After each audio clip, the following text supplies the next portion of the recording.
also in Sahih Muslim. It is known as the hadith of Tamim ad-Dari. Listen to it carefully now. Tamim ad-Dari was a Christian who took the Shahada, became a Muslim in Medina. He came to the Prophet ﷺ and narrated an experience which he had. The Prophet ﷺ, after the Salat in the masjid, asked the people, sit down, sit down. I have something to tell you. Tamim ad-Dari has come to me and told me something about Dajjal, which confirms what I have been saying to you. So we know that what is contained in this story is true. What did Tamim ad-Dari experience? He said that he and some 40 of his companions went on board a ship. So you need water, eh? So they have to go in some place where you can travel with a ship, a sea or an ocean. And when they went on board the ship, a storm came, and the storm blew the ship for 40 days for a whole month, sorry, not 40 days. The storm blew the ship for a whole month before they reached land. Now if you are on the western side of Arabia, which is Hijaz, and you get on board a ship, there are only two seas on which you can travel. One is the Mediterranean Sea, and the other is the Red Sea. Only these two. But it seems very much unlikely, in fact impossible, for a ship to be on the Red Sea and for a storm to be blowing and that ship did not touch land for a whole month, because the Red Sea is very narrow. And so I have chosen to eliminate the Red Sea, and I have chosen to remain with only the Mediterranean Sea. After they reached land, then they got off the ship onto a boat and they went, and it was an island.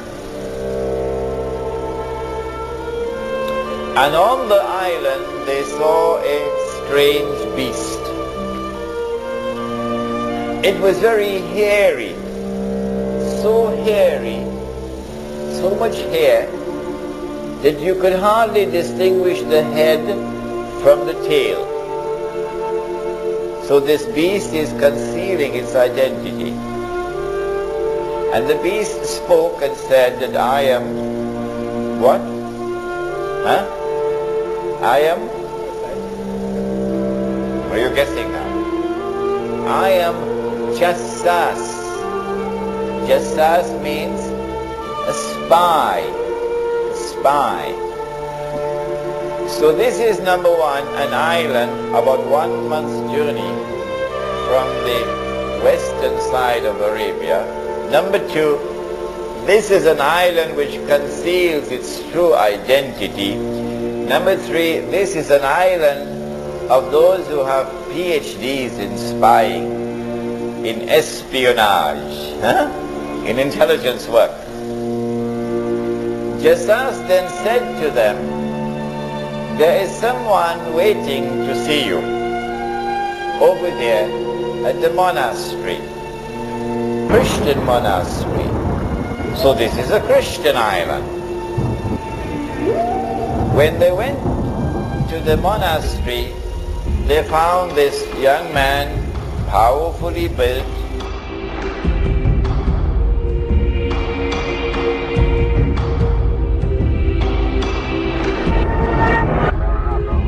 early But he was in chains.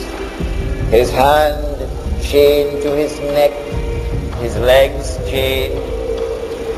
And this man started to question them, a number of questions. The Nabi al-Ummi, has he arrived in Medina? Nabi al-Ummi means, it doesn't mean the Nabi who cannot read and write. No. It means the Nabi who is not a Jew. The Nabi who is Gentile. Has he arrived in Medina? Yes, he has. Are the people accepting him? Some are accepting, some are not. This man then says, it will be to their benefit if they will follow him. A very important statement. Then he asked, the date plantations of a particular area, is the crop still coming out in abundance? They said yes. He said, I don't think it'll last for long. And then he asked, Buhairatul Tabariya, that's the Arabic name. The English name is the Sea of Galilee. The Jews call it Lake Kinneret. It is the largest sea in the Holy Land. It is from the Sea of Galilee that whole of the Holy Land gets water. The Sea of Galilee. He said, is there any water in the Sea of Galilee? They said, yes, plenty water. He said, I don't think it's going to last for long. And then he said, I am Dajjal. I am Dajjal. And when I am released, I'm going to enter every single town and city. But notice, he didn't say kampung.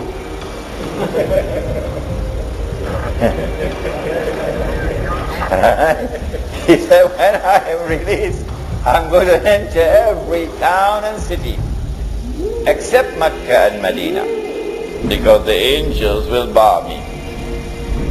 Which means at the time when Dajjal's day will be like our day, and he appears in the world as a human being, at that time he cannot enter Mecca and Medina, the angels will guard him.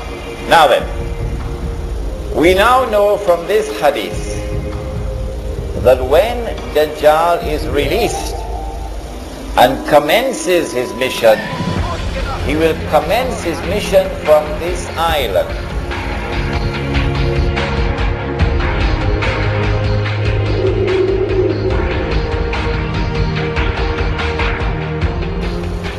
And so when Dajjal was released and commenced his mission to deceive Banu Israel and to deliver to them what would appear to be the return of the Golden Age, it is from Britain that he commenced his mission. But if there's anyone who differs with me, then I'll have to invite them to tell me, you tell me which island it is.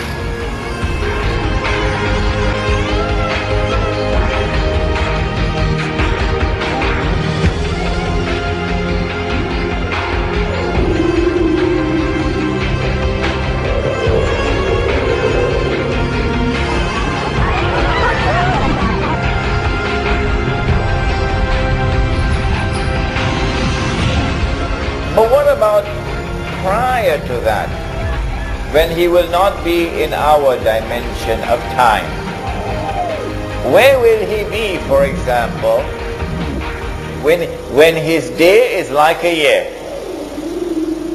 Where will he be? Do we have any answer to that? He's going to be on earth, but we won't be able to see him.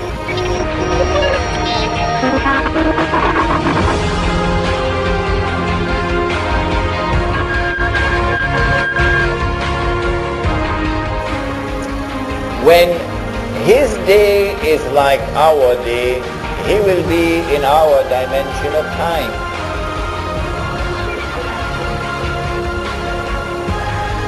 But prior to that, he would not be in our dimension of time, because his day would not be like our day. When he is in our dimension of time, at that time it will be possible for us to see him. At that time he will appear as a human being. A human being, not a system, not a civilization, a human being. And he would be a Jew. And he would be a young man, powerfully built, curly hair.